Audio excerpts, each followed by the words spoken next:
Hey guys, welcome back. This is Neo, Star Invest. This is our second episode of the Situational Awareness for AI. The situation is that analysts have been very bad at estimating things, especially at estimating the AI build out, how fast, how much we need to put in Capex for building it out for the foreseeable future, and how much profits a lot of the core business which supply all the manufacturing capacities and products to make these things happen are gonna to make, how much profits they are gonna to make. And it has been consistently underestimated by the majority of analysts on Wall Street. Let's dive right in, people.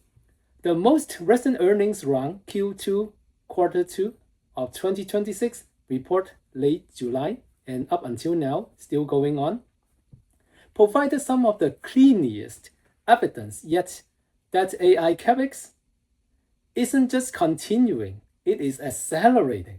It is an excellent time to continue to stay focused and invest in all the AI build-out companies.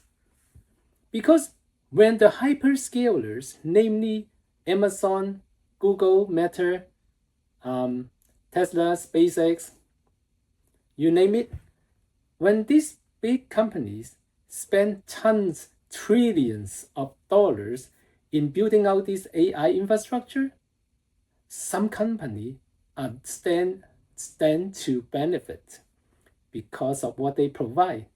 For example, memory chips companies, for example, fiber optic companies, for example, companies that change optical data into electrical data, and also, for example, for company that enables portable insight energy supply, such as Bloom Energy. We will talk a lot different layers about all these companies. Now, guidance is being raised again after these Q2 results of various companies, especially the hyperscalers. Every major hyperscaler raised their spending outlook this quarter rather than pulling back. Amazon raised its 2026 Capex guidance to roughly $220 billion for the remainder of the year. Is crazy. Google raised its guidance to 195 to 205 billion, and Meta lifted the floor of its own guidance to 130 to 135 billions. Microsoft went further, still raising its fiscal year 2027 capital expenditure guidance to 255 to 260 billion, far above the roughly 220 billions the market had expected. And for the remainder of 2026 alone, roughly 436 billions to 456 billions will be spent on Capex by all these hyperscalers for continued AI infrastructure build out. And it is very reasonable and very easy to predict that next year is going to be well over 1 trillion USD for Capex by all these hyperscalers, the biggest company in the world. The combined scale is enormous. Amazon, Google, Meta, and Microsoft together plan roughly 725 billion in AI Capex for 2026 alone. But in reality, it's closer to 800 billion Capex spending in 2026, which is up at least 77% from around 410 billion in 2025. It is crazy. That's nearly triple the 226 billion these companies spent as recently as 2024 alone. Looking further out, consensus estimates for 2027 project combined spending climbing to around 878 billion, which was actually last year estimate for 2027. Now, Goldman Sachs and Morgan Stanley have just revealed their new expectation for 2027, which are both well above 1 trillion US dollar for 2027, putting the 2 years total north of 1.5 trillion alone. And Goldman Sachs actually expect more than 7.1 trillion to be spent until 2031. Is crazy, people.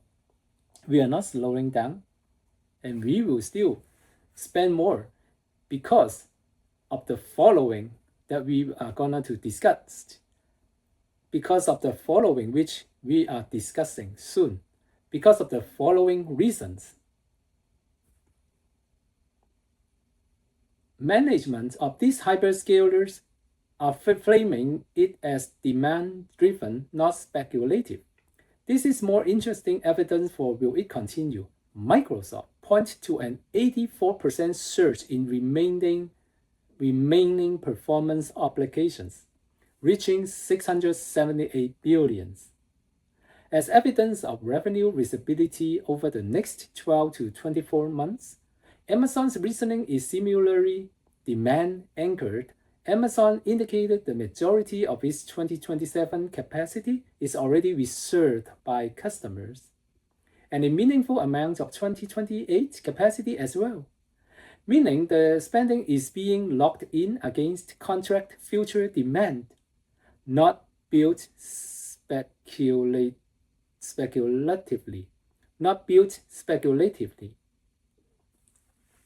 Companies are also de-risking the spend, which supports durability. All four companies describe a similar strategy, committing early to long-lived assets such as land, data center shields, and power, while deferring decisions on short-lived assets such as chips until just a few months before deployment. Once actual demand is visible, this matters for your questions because it suggests the Capex ramp isn't blind. It is structured to scale with realized demand, which reduces the risk of a sudden pullback, right? Because you already have all the most important resources ready, and you have the right to start building the next AI data center when the needs comes, right? The caveat, revenue is trying to keep pace, not exceeding it. It is not one-side good news. AI Capex has risen from about 33% of these companies' combined operating cash flow in 2023 to an estimated 93% this year, and some analysts argued that the build-out is accelerating faster than the monetization curve, which is partly true because some of the hyperscalers are now resorting to the bond market or secondary market to raise funds for more capital spending, right? So, which is partially true. And some analysts argue, once again, the build-out is accelerating faster than the monetization curve. So that is partially true. Cloud gross margins are already compressing. Microsoft fell to 65%, its lowest level since 2022, with more pressure expected as AI hardware depreciation peak in 2026 and 2027. Now, this hardware depreciation was estimated, depreciation rate was estimated in the first half of this year. However, as some hyperscaler now say, especially Amazon, their data center will not just last for about 10 to 15 years.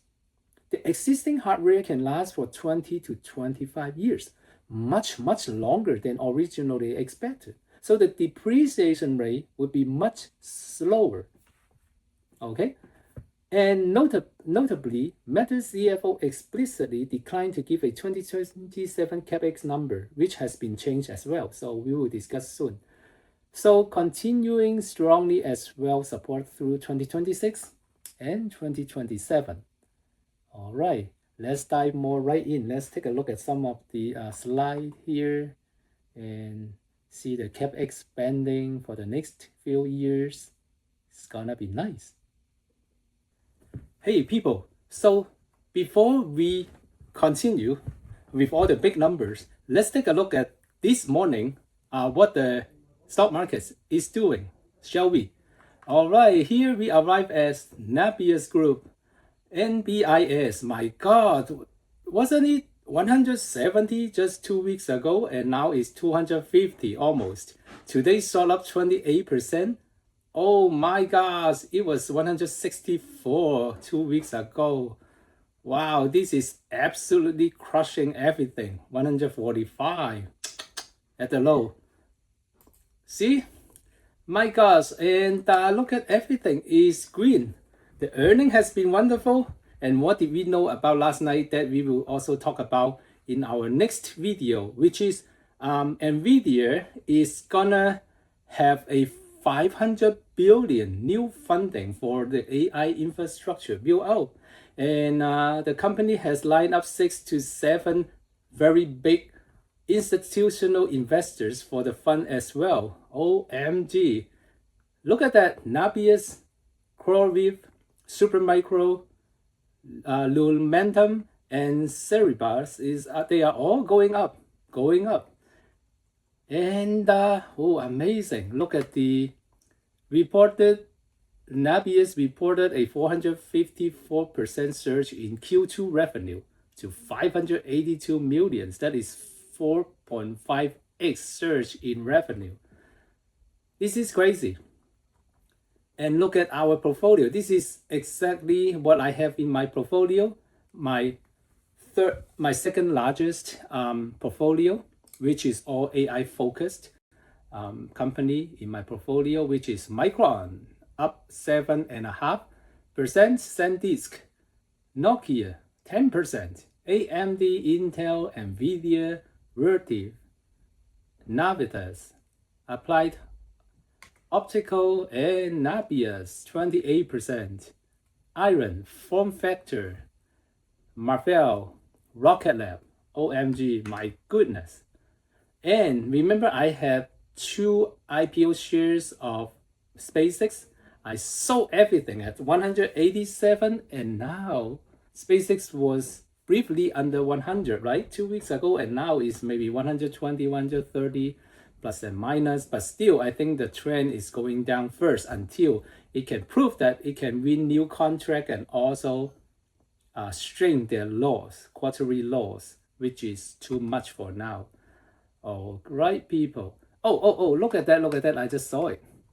Napier jumped 20%, actually now 28%.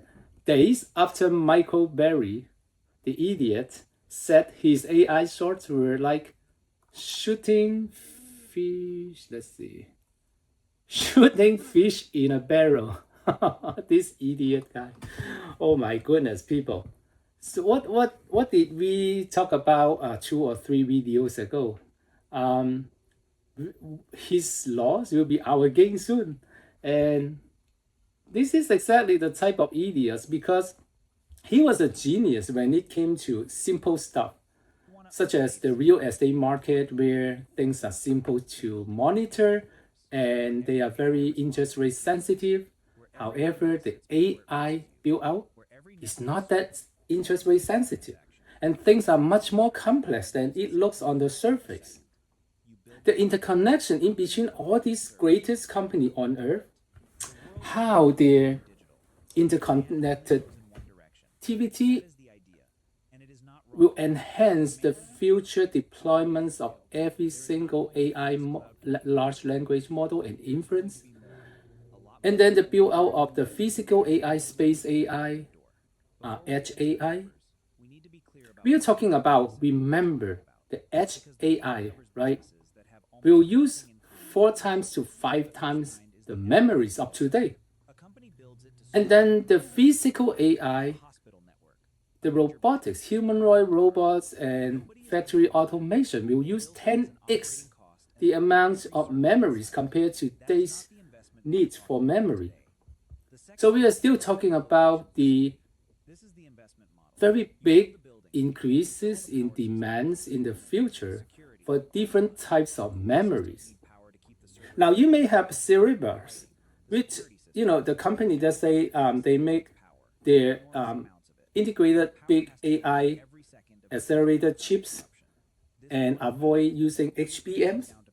Yes, they can avoid using one type of memories, but still it's an AI accelerated chip. and it still needs some type of memories. So you avoid one thing, you introduce another bottleneck, then it benefits another company. That's simple. And don't forget that with Blackwell, Robin, NVIDIA is set to enjoy 80 to 85% of market share of the AI computing chips market. It is a phenomenal growth still for such a huge company, right? 5 trillion market cap, but still see phenomenal growth. Versus some people are trying to buy the IPO share, sky high valuation, and the company consistently show big loss quarter after quarter. I'm talking about SpaceX, right? This is financial intelligence.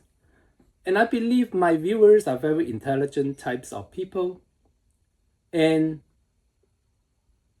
guys, have a wonderful day.